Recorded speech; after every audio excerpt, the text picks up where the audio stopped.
Payer 25 000 euros pour un diplôme et 3 ans plus tard, il ne vaut rien. Bienvenue dans le business des écoles privées à but lucratif. On vous explique. En attendant, abonne-toi pour plus de contenu sur la vie étudiante. Chaque année, des milliers d'étudiants choisissent des écoles hors Parcoursup. Pourquoi? Parce qu'elles promettent des rêves grands, devenir avocat, game designer ou expert en informatique, avec des démarches simples, des plaquettes bien léchées et des témoignages rassurants.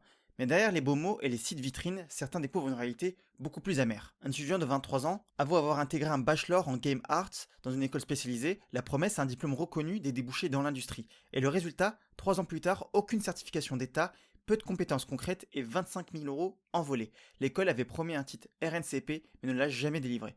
Et la conclusion, un diplôme d'école sans aucune valeur réelle sur le marché du travail. Un autre étudiant, lui, s'inscrit dans une école d'informatique réputée, avec une formation reconnue. Mais ce qu'il découvre ensuite est troublant. Les élèves sont notés sur la vie associative qui inclut la promotion active de l'école sur les réseaux, comme taguer l'école, publier des avis 5 étoiles, tout ça pour gagner des points. Et ce sont ces avis Google que les futurs étudiants de cette école voient. Une stratégie bien rodée pour booster la réputation, sans lien direct avec la qualité pédagogique. Une étudiante, quant à elle, voulait devenir avocate, refusée à la fac pour raison de santé, elle se tourne vers une école de droit privé hors Parcoursup. Tout semblait facile, admission rapide, parcours adapté, encadrement rassurant, mais quelques mois plus tard, elle comprend que sa formation ne permet même pas de passer l'examen du barreau.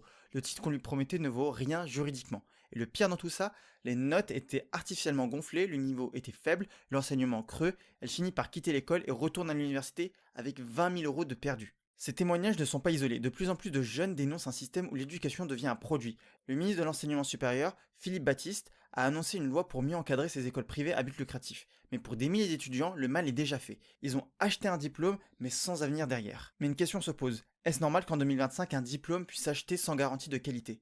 Et vous, qu'en pensez-vous? Dites-le nous en commentaire et abonnez-vous pour plus d'actu étudiante.